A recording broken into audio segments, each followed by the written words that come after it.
Hey everyone, how you doing? New Socialist Era here. Just making a relatively quick video about the debate that was had a few days ago or so by Vaush and Yaron Brook. I thought it was an interesting debate. No clear winner, or no one really, you know, owned or pwned the other person, as far as I'm concerned. Um, but one little thing that keeps bugging me when the left in general talks to these, laissez-faire capitalist types. The problem is the laissez-faire capitalist types like Yarn Brook and many others try to do what they can to lump in regular entrepreneurs and just simply the idea of simply making money as capitalists, even though that's not really definitionally true. Capitalism is the private ownership and control of how businesses are ran, how they're structured. They're top-down, economic, authoritarian little regimes on their little private plot of land. That's what they are. I'm not saying they're necessarily like evil, but they're definitely authoritarian. It's like you can have beneficent kings or horrific kings or and the like.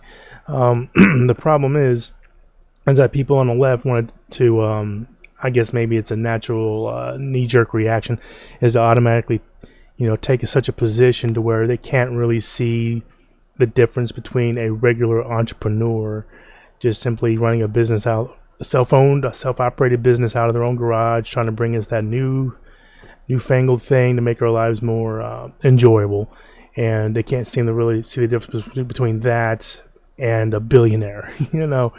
Um, it's really disconcerting because it allows the people on the laissez-faire or capitalist right, libertarian right, to just basically do what they can to shoehorn them in, say, hey, look, the left is trying to take away your ability to create that next new thing, and it plays to the audience, and I think that's a real problem, and then the left really needs to, in my opinion, at least those that are doing this need to get their heads out of their ass and realize that simply just being an entrepreneur does not automatically make you capitalist. The moment you become a capitalist entrepreneur is when you hire wage labor employees to maximize your profits. That's when you become capitalist. That's when you become the director of that workplace, or I should say, it becomes the directive of capital at that particular workplace.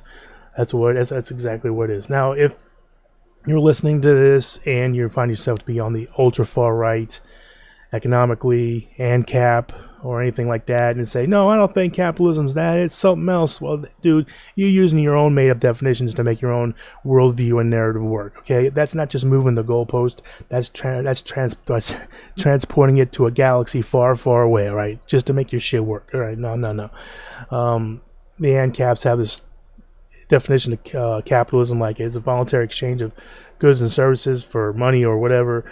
That is way too broad of a definition for capitalism. The reason we use specific words the way we do is to delineate their meaning in a way that we can understand what's actually going on, instead of muddying the water, saying, oh, it's capitalism is only about puppies and rainbows and walks on the beach and all these good things, and socialism bad.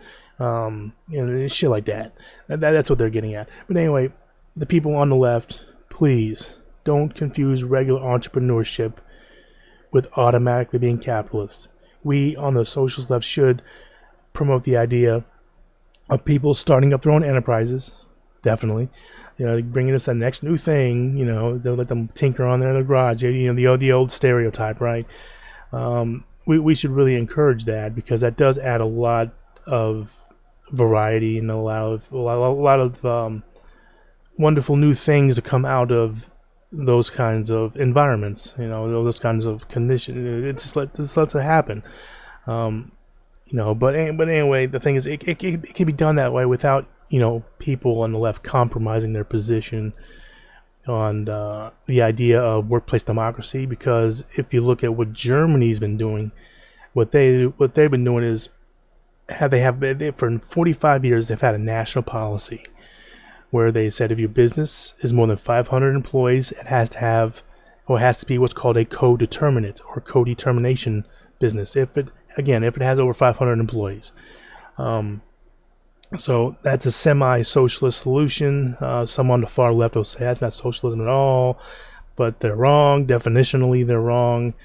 And like I said, with co-determination, it's been working very well for the Germans for decades and is a partially social solution as it puts worker-elected representatives, elected by the workers, on the board of directors up to 50%, depending on the company size. And those businesses are more stable in economic downturns and they're more productive overall. So if we take that into consideration, and we do that here in America, of course, we tailor it to our situation. Um, but yeah, if we do that, we can really begin to build a culture of workplace democracy in America. And of course, I want this for other countries as well, the global north as well as the global south, for everywhere. Workers, these larger businesses just should definitely have a say, at least through representation, of how the workplace is ran, because when a business does get to a certain size, it becomes an economic aristocracy. The ownership of that class of that business gets so far removed, further and further removed, as that business grows and grows and grows in size, that they just, they get so far removed that the concerns of the employees really don't concern them. Only thing that people are concerned with at the top is maximizing profits, and if the people at the bottom got to be fired willy nilly to make that happen, that's what they'll do, and that's what they have been doing. As a libertarian socialist myself, more or less, I know that's a strange term for a lot of people. I'm going to do a lot of work of getting people to understand what the hell that even means. I just like to see maximum amount of personal liberties possible, but at the same time, I'd like to see mechanisms in place to keep power from concentrating, and wealth. That's wealth and political power from concentrating into the hands of a relative few. It is very important because, as we see, about the great amount of power imbalance because of the way the larger businesses especially, are structured, has allowed for the system to really begin to get really out of whack. People at the bottom, more and more and more, are being left behind at the expense of benefiting those at the very top economically. So I figure co-determination, or implementing co-determination, would be a great way to start it, and it would still allow people to start, be their own entrepreneur, things like that, to get their businesses going. And of course, I'd like to see other things done too, like a strong public banking system to allow cooperatives to really take root and to start off strong with funding. That's have an easier time, not a giveaway, but an easier time to getting funding to get their operations up and going, to eventually over time begin to phase out some of these larger private only businesses way down the road. But that's after we've hopefully would have established a real culture of workplace democracy in America, and of course beyond.